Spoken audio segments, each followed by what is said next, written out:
Kita secara tidak langsung dan secara langsung telah bersekongkol dengan genosida yang sedang berlaku di Palestin.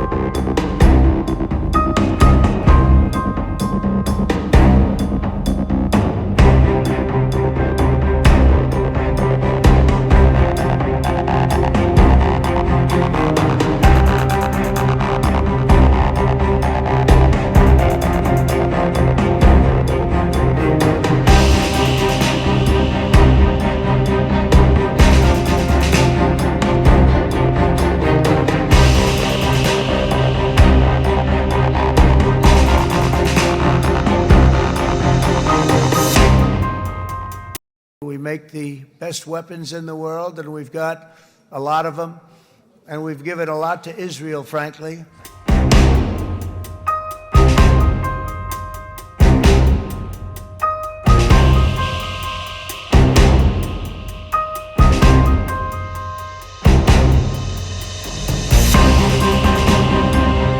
Kita tak boleh kata kita nak memberi solidariti kepada rakyat Palestin atau mangsa peperangan, tetapi kita memberikan syarikat atau membiarkan syarikat ini untuk menandatangani perjanjian dengan Pentagon. Ini adalah sepatutnya dielakkan.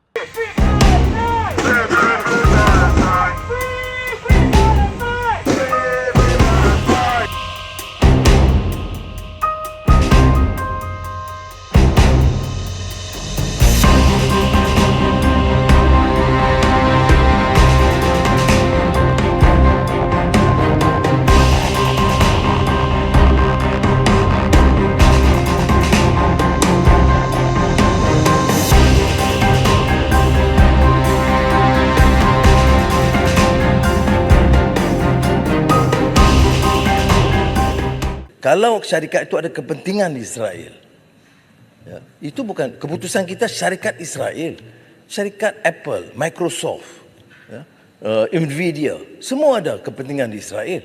Apakah kita batalkan? Dia bunyi sedap lah bagi orang dengar, seronok kita ni hebat pejuang, tapi sebenarnya tidak realistik.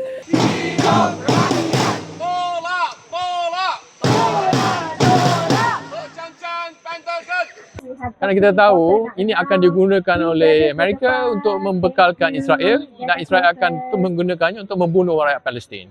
Sekarang dah lebih daripada 70,000 telah dibunuh, akan dibunuh lagi. Kenapa kita bersekongkol dengan Amerika dalam melakukan jenayah ini?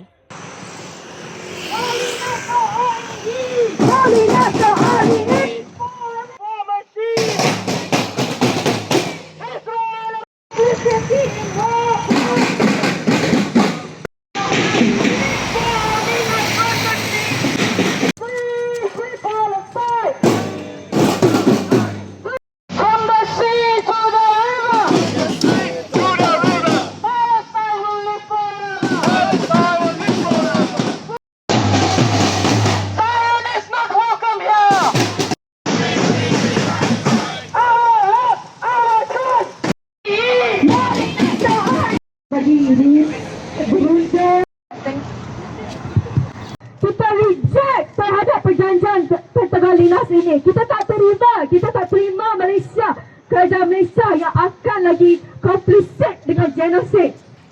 Tiba-tiba saja tuan-tuan, perjanjian Linus dengan Pentagon ini muncul tanpa apa-apa pengumuman, tanpa apa-apa dinyatakan oleh pihak kerajaan. Ini adalah satu penipuan kepada rakyat. Kita secara tidak langsung dan secara langsung telah bersekongkol dengan genosida yang sedang berlaku di Palestin. Dan ini adalah suatu perkara besar yang perlu dipertanggungjawabkan kepada kerajaan, bahawa mereka tidak boleh berbohong dengan rakyat. Kerajaan tidak boleh di satu sudut seolah-olah sedang memperjuangkan Palestin, tetapi di satu sudut lain juga sedang memberi pisau kepada genosida itu, dan ini tidak boleh diterima sama sekali. Nilai yang tinggi nadir bumi ini akan diekspor ke negara lain bukan untuk tujuan pendamaian, bukan untuk tujuan ekonomi, tetapi adalah untuk tujuan untuk pembunuhan, genocide. Betul! Ini adalah satu perkara yang tidak boleh diizinkan.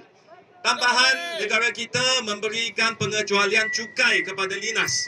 Adakah kita memberikan voucher diskaun kepada mereka untuk membunuh rakyat Palestinian? Tidak, pastinya tidak. Adakah kita boleh mengizinkan bahawa negara kita terdedah kepada risiko yang mana hipokritnya kita di samping mempertahankan rakyat Palestin, kita memberikan solidariti kepada Gaza, tapi pada masa yang sama senjata digunakan untuk bom, untuk membunuh anak-anak kita di Palestin adalah dibuat oleh nadir bumi yang diproses di Malaysia.